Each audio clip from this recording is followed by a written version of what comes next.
I'm just going to speak for a few minutes about the terminology, because I think all of you have quite a good idea of what we're talking about. But what we found in previous discussions is that sometimes the terminology gets in the way, and we just thought it would be helpful to explain what we're talking about. So as many of you know, many terms are used: earth jurisprudence, ecological jurisprudence, Mother Earth laws, wild laws, rights of nature, legal personality. You've probably heard all of these terms, and some of them don't translate very well from English into other languages.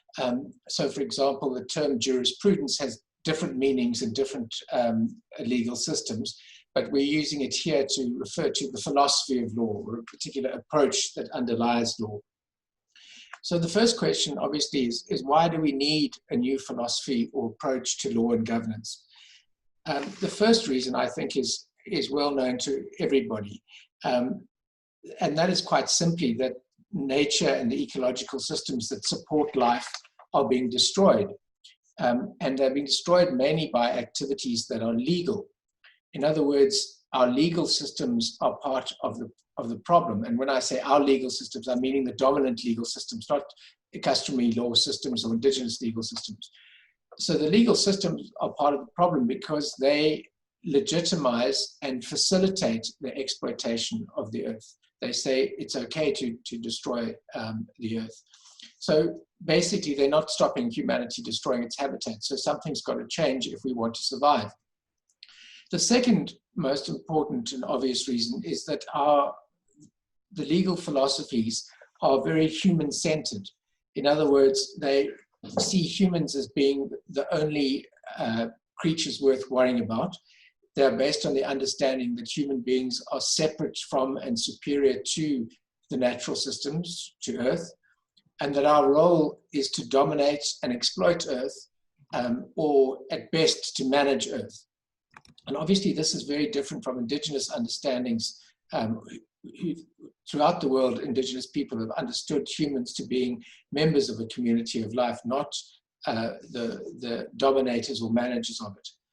And the third reason, which is very important, I think, why we need a new philosophy, is that our governance systems are based on an inaccurate understanding of nature and the functioning of the universe. In other words, they are based on the understanding that everything that is not a human being, all of nature, in other words, is a thing, is property, not a being, and that it's a resource and can be commodified, as you've heard. Now, that's just not true. As Thomas Berry said, the universe is a communion of subjects and not a collection of objects. In other words, we are members of a community of life. We are one life form.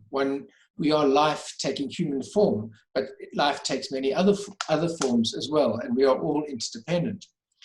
So if we are going to move away, we need a more realistic philosophy of law. We need to be able to see other beings, for the legal system to understand that there are other beings and they're not just property. We need systems which ensure that humans respect other beings so that we can live harmoniously in this community of life. We need to understand and live by the rules of that community of life. And we need to take responsibility for contributing to the good of the whole Earth community, not just looking at what's good for humans. So the question is then, how do we do that?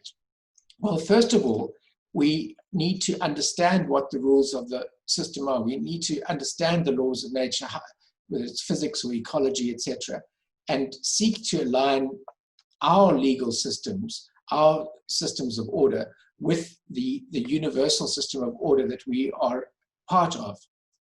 That means the universe itself is seen as the origin of the fundamental laws. And I've referred to this as the Great Jurisprudence. And jurisprudence comes from the Latin word prudentia, meaning wisdom, and juris, of the law. So in a sense, we're talking about the wisdom of Earth, the great embedded wisdom of the Earth or the universe. And once we've paid attention to the fact that we live in an ordered universe, we then need to try and interpret that. And each culture and each time and place can develop its own philosophies or approaches to law. And this is what you see with indigenous cultures throughout the world. Their customary law systems are all different, but they all share the same understanding that it is necessary for human survival and flourishing to pay close attention to and to respect the original instructions or the laws of nature. The next thing is once we have shifted our perception to understand that if we want to flourish within this community of life, we need a philosophy of how to govern people in accordance with the rules of that community. We now need to apply that. Most of the laws at the moment are about helping people exploit Earth. So when I spoke about wild laws, I was talking about laws which encourage flow and connection between all aspects of the community of life. And one of the most important ways of applying Earth jurisprudence is recognizing the rights of nature.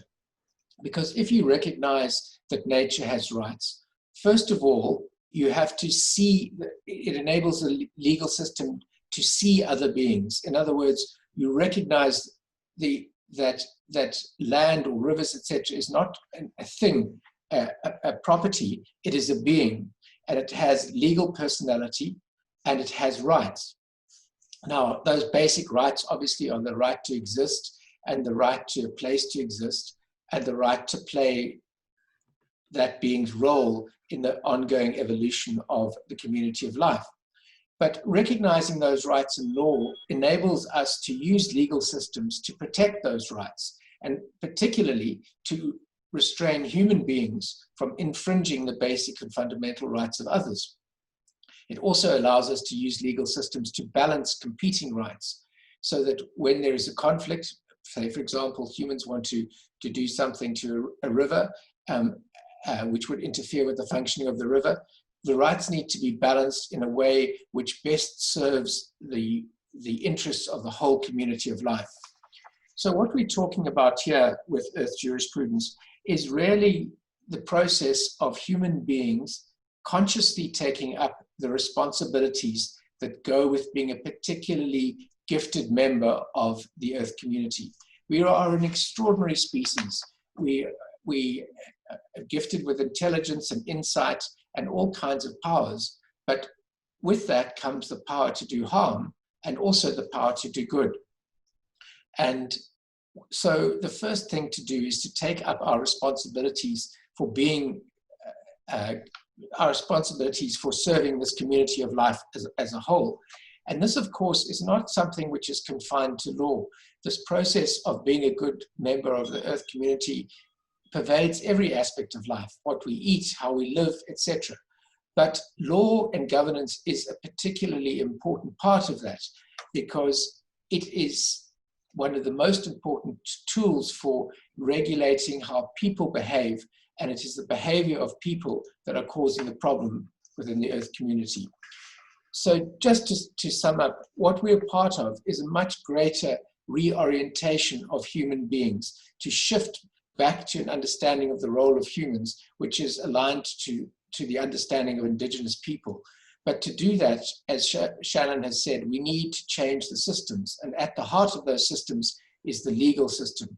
And one of the key ways of changing it is recognizing that other beings have rights and that we are going to respect them and prevent them being infringed by humans.